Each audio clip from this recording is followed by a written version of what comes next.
Deixa eu pegar. Olha aqui, o Supremo Tribunal Federal deu início agora há pouquinho à sessão que vai decidir se cultos, missas e eventos religiosos serão permitidos durante a pandemia. Esse tema será votado em plenário depois que o ministro Cássio Nunes, numa decisão monocrática, derrubou um decreto que proibia essas reuniões em Belo Horizonte, Minas Gerais. O relator desse caso é o ministro Gilmar Mendes. E a sessão começou agora há pouquinho. Essas imagens, inclusive, que a gente acompanha são imagens ao vivo. Vamos rodar um trechinho? Sobe o som para a gente ouvir. Se não, o afastamento e o distanciamento social. E, por fim, a medida é proporcional em sentido estrito, na medida em que se trata de medida excepcional, temporária, justificada e que apenas restringe o exercício da atividade religiosa, sem vulnerar o núcleo essencial do direito fundamental. Então, essas são imagens ao vivo dessa sessão no Supremo Tribunal Federal. A gente continua acompanhando. Qualquer novidade eu trago aqui para vocês, tá bom? O Brasil ultrapassou 4.000 mortes pela Covid-19 num único dia. De acordo com o consórcio de veículos de imprensa, foram registrados 4.211 óbitos em 24 horas. Um estudo da Universidade de Washington previa, no pior cenário, que essa marca fosse atingida somente no dia 24 deste mês de abril. Pois é. Na contramão do Brasil, Araraquara, no interior de São Paulo, não registra nenhuma morte por Covid-19 há 2 dias. A cidade, que é governada pelo petista Edinho Silva, adotou o lockdown há 45 dias e o resultado está aparecendo agora. O número de internações por Covid caiu de 180 em fevereiro para 80 nesta semana. Os hospitais das Forças Armadas têm até 85% de leitos ociosos reservados para militares. Esse dado veio à tona depois que o Tribunal de Contas da União determinou que o Ministério da Defesa informasse a situação de seus hospitais que não recebem pacientes civis, apesar da pandemia e da superlotação de leitos no Brasil. Esses leitos vagos nos hospitais militares são de UTI e enfermaria. De acordo com uma reportagem publicada hoje pela Folha de São Paulo, as unidades de saúde das Forças Armadas receberam 2 bilhões de reais do governo em 2020. E a Câmara aprovou um texto base do projeto de lei que autoriza as empresas a comprarem vacina contra a Covid-19 para imunizar empresários e funcionários, independentemente dos critérios de prioridade do Plano Nacional de Imunização. Para o ex-ministro da Saúde, hoje deputado federal, Alexandre Padilha, a Câmara está oficializando o fura-fila. Dá uma olhada. O que está se votando aqui não é a convocação de empresas para comprar vacinas. O que está se querendo aprovar aqui é autorizar as empresas a vacinarem antes das pessoas prioritárias a serem vacinadas. É autorizar a fila a ser furada. É dizer... não que é garantir vacina para o povo, mas é vacina para os empresários que compram. E aqui ninguém é contra empresário. Aliás, os Estados Unidos é o país que não é contra empresário, que é a favor do capitalismo. E os Estados Unidos não permitiu que essa vergonha aconteça no seu país, não deixando furar a fila. Vou chamar o Gustavo Conde, linguista, jornalista e comunicador, para conversar aqui comigo sobre essas notícias. Oi, Conde, tudo bem com você? Como você está? Saudações democráticas, Thalita Galli, mais uma vez, satisfação estar aqui no Bom Pra Todos. Emocionou aqui, importante esse momento, né? Vamos lá, né? Estamos aí. Ele resume muito bem essa situação, né? O que a gente pensa sobre essa decisão da Câmara. E é muito simbólico, tudo isso que aconteceu ontem, simbólico no sentido de exemplificar esse genocídio cometido pelo Estado brasileiro que mata pobre durante essa pandemia, né? Então você tem 4.000 mortes num dia, mais de 4.000 mortes num dia, e nesse mesmo dia a Câmara aprova, então, essa medida para empresas poderem comprar vacina, se vacinarem, esses grandes empresários, essas pessoas ricas se vacinarem e vacinarem trabalhadores fora dessa lista de prioridade, fora do Plano Nacional de Imunização. Então é tudo muito simbólico desse momento que a gente vive e desse genocídio que a gente vem denunciando, né, Conde? É um desterro moral, né? A gente está soterrado, não só as pessoas estão sendo enterradas em rituais noturnos, porque não tem condição de enterrar tanta gente. Agora a gente está soterrado por uma situação totalmente escandalosa, de não compromisso com a vida humana de um governo e a sociedade brasileira sendo arrastada, né, para esse processo. Ontem, Thalita, eu vi as filas quilométricas para receber o auxílio emergencial nas caixas, nos bancos, né? Quer dizer, o governo não organiza isso também, a pessoa vai lá, fica 10 horas numa fila para receber R$ 150 para ter o que comer. Quer dizer, a situação é triste demais, a gente realmente acusa a gente não pode deixar, né, tomar conta dessa depressão que a gente percebe no Brasil, que os problemas vão se acumulando. Próximo governo, né, se é que não vai ser também já nesse mês de abril, se teremos impeachment, remoção, alguma coisa nesse sentido, o trabalho que vai ser para a sociedade brasileira reconstruir, tentar reconstruir o país, né? Muita dor acumulada, muito trauma, muita catástrofe junta e muita, enfim, impostura de um governante que não dá o menor valor à vida humana. Tudo isso é muito triste.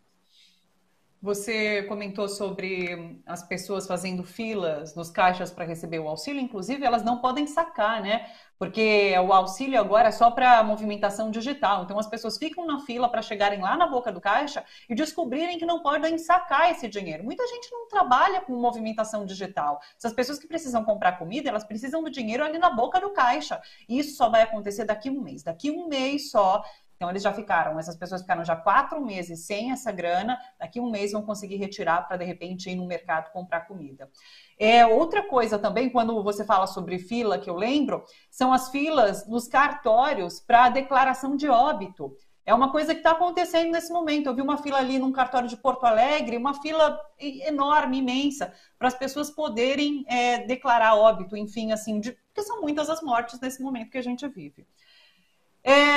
Na contramão disso tudo, eu trouxe agora o exemplo de Araraquara, né? Araraquara que está colhendo os resultados depois de ter feito esse lockdown bastante rígido. E daí eu quero conversar com você sobre uma curiosidade, que é o fato da imprensa, da grande imprensa, não citar o nome do município e do prefeito Edinho Silva do PT. Chega a ser cômico como a mídia tenta, de alguma forma, falar sobre esse exemplo sem citar nomes. É o trauma residual do nosso jornalismo de cativeiro, né, Thalita? Agora, para falar de Araraquara, é tão bonito a gente ver, quer dizer, uma cidade no interior do estado de São Paulo, que também é pessimamente gerido pelas questões de combate à pandemia. A gente vê as confusões entre Bruno Covas e João Dória nesse quesito, por exemplo, das aulas, se volta, se não volta, as pressões que eles sofrem de empresários, do empresariado, para não bloquear, para não decretar lockdown, a antecipação dessas férias, o mega feriado, que na verdade nós vamos descobrir lá na frente que foi pior em termos de combate e propagação do vírus. Agora, Araraquara, na contramão de tudo isso, basta uma gestão comprometida com a vida, competente, que tenha coragem de fazer um confinamento consistente. Está sem mortes, acho que há 3 dias já. E Araraquara ficou numa situação bastante delicada, porque eu acho que Araraquara foi vítima de uma sabotagem, porque ela já estava indo super bem e, de repente, teve um problema grave ali. Alguém levou a cepa de Manaus para lá, e teve um desequilíbrio muito grande, lotaram as UTIs, presídio de Araraquara teve quase 400 infectados ali, e agora você vê a rapidez da competência do Edinho Silva, ele conseguiu reverter isso rapidamente. Como? Fazendo o bloqueio, fazendo testagem em massa, se comunicando com a população. Então realmente é muito bonito, mas é triste, Thalita, ver que são gotas no oceano, num país deflagrado por uma disputa política absurda em torno do combate à pandemia. Uma disputa política que envolve até esse uso de medicamentos não recomendados, o que chega a ser ridículo também.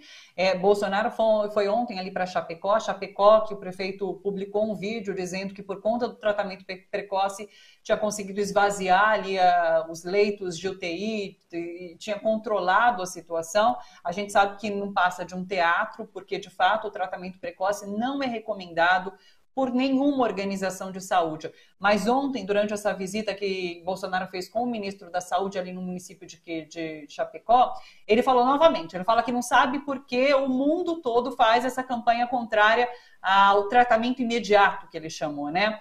E daí, o que me leva a questionar, eu vi você falando isso na sua live, sobre a interdição de Bolsonaro, que você disse que a gente tende a acreditar que tudo isso é planejado, né? Que Bolsonaro pratica essas medidas e essa narrativa com a intenção, de fato, de matar pessoas. E isso configuraria, inclusive, o genocídio. Mas é de uma burrice tamanha que, às vezes, eu não consigo acreditar, sabe, Conde? Olha, eu ia te dizer o seguinte, né? Eu vou até entrar na área da semântica, né? O caos ele repele a ideia de planejamento. O Bolsonaro é isso, ele é um instalador de caos. Ele quer a confusão o tempo todo. Se tem um método nisso, podemos discutir se tem um método. Agora, o que eu tenho notado, Thalita, até pela pressão que o governo vai sentindo, pelo retorno do Lula ao cenário eleitoral, pela liderança do Lula para os prognósticos, né, das eleições presidenciais de 2022, o estado de demência do Bolsonaro está acentuado. Eu estou percebendo isso, você viu a live, eu analisei ali uns trechos das falas dele ali no Palácio da Alvorada, com os próprios apoiadores. Ele já não está ligando mais Lé com Cré. A pressão está muito grande. A gente sente isso, é normal. A pessoa está pressionada, ela comete mais erros. No caso do Bolsonaro, eu acho que tem aí eu acho que precisa, não sou eu o primeiro a falar isso. Já teve um jurista que trouxe a questão de se fazer um laudo do estado de saúde mental do presidente da República. Ele parece que não entende o que está acontecendo com o Brasil. A verdade é essa. Nós do segmento progressista, nós somos muito... a gente acredita demais na inteligência do nosso interlocutor. Eu acho que está na hora da gente começar a ter um pouco de ponderação com relação a isso. Parece que ele não entende o que está acontecendo. E se ele não entende, é motivo de interdição. Eu acho que a gente precisa mobilizar de todas as formas, viu, Thalita? Politicamente, do ponto de vista da saúde mental, do ponto de vista da corrupção, enfim, tudo articulado para a gente superar esse momento, porque com o Bolsonaro, na presidência da República, nós não teremos a única coisa que pode salvar o Brasil de uma catástrofe muito maior desta que nós estamos assistindo, que é o lockdown nacional, né? As pessoas continuam insistindo em não querer isso também, juntamente com o Bolsonaro. Vai custar mais caro ainda. Os especialistas em saúde que a gente tem ouvido já falam sobre, há algum tempinho inclusive, sobre essa necessidade do lockdown nacional, porque antes era um lockdown assim, mais regional, em estados, em locais onde havia uma contaminação maior, mas hoje a estratégia necessária seria de lockdown nacional, e a gente não vê essa discussão nem passar perto ali do governo e do Planalto. Bolsonaro, a Cissa está me soprando agora, inclusive. Em Chapecó, Bolsonaro disse que não vai ter lockdown nacional, de nenhuma maneira. Então, assim, diga. Não, ele nomeou agora para a Polícia Federal, para o Ministério da Justiça, duas pessoas que estão ali para impedir que haja lockdown nacional no país, confundindo as coisas e falando do direito de ir e vir. Então, é problemático demais. Eu acho que tem um desgaste muito grande já nas elites, no empresariado, nesse pessoal da elite branca que domina aí os bastidores da política brasileira, mas é preciso ter um empurrão, né? Preciso ter um empurrão para que a gente possa acelerar o processo de remoção desse entulho autoritário chamado Bolsonaro, que está provocando e aumentando. Hoje nós não sei, tomara que não continue aumentando o número de mortes, mas ontem recorde, 4.211 mortes. Imagina hoje como é que vai ser esse número. Quer dizer, é muita tristeza, viu, Thalita? É muito difícil. E a gente comentou aqui que esse número é maior que 4 mil mortes era guardado para o dia 24 deste mês de abril, porque seria o pior cenário que a gente alcançaria ali quase no final do mês. A gente está no início do mês e já alcançou esse número maior que 4 mil mortes. E daí, nesse sentido, inclusive, quando você fala sobre a dificuldade de se adotar o lockdown, quando o Bolsonaro coloca essa dificuldade, como você citou, da Polícia Federal ali também, para evitar adotar o lockdown, essa decisão da Câmara dos Deputados de permitir que empresas comprem a vacina e vacinem trabalhadores fragiliza ainda mais essa possibilidade de adotar um lockdown, né? Porque você adota uma solução individualista e não coletiva. Isso, eles se protegem, empresariado, quem tiver dinheiro vai se proteger, e o povo trabalhador que está lá passando fome, 19 milhões de pessoas no país, vão ficar, Deus dará. Essa fala do Alexandre Padilha, comparando com a questão dos Estados Unidos, ela é muito importante porque a meca do capitalismo, o país que protege os empresários e gosta, idolatra e tudo mais, eles não fizeram isso, eles não liberaram. E por que nós vamos liberar isso? Então, é uma situação, Thalita, que existe uma confusão. O Bolsonaro, com a demência dele, e com a má intenção, ele acaba contaminando e contagiando também os outros setores da sociedade brasileira. Fica todo mundo confuso. Basicamente, você tem ilhas de lucidez, como o Alexandre Padilha, como alguns setores do PT, porque tem setores também que não entendem como é que são, como é a complexidade do problema no país. Hoje o Lula escreveu uma carta para hoje acho que é dia do médico, se eu não me engano, deixa eu ver, não sei se é o dia da saúde hoje. É o dia mundial da saúde, desculpa. Ele escreveu uma carta belíssima, como todas a que ele vem escrevendo nos últimos meses, quando ele também defendeu a ciência, quando ele falou do dia da consciência negra. O Lula é a grande iluminação que nós temos. É preciso que a gente reverbere, e não é à toa, Thalita, que ele se tornou franco favorito agora para as eleições de 2022. Então é isso, o cenário é muito complexo, existe essa pequena fagulha digamos, para a gente comemorar, que é a volta do Lula ao cenário público eleitoral brasileiro, mas ao mesmo tempo a gente vê o país sendo completamente destruído, inclusive com violência urbana, com cangaço, as pessoas assaltando cidades, né? Bandidos, como aconteceu em Mococa ontem, né?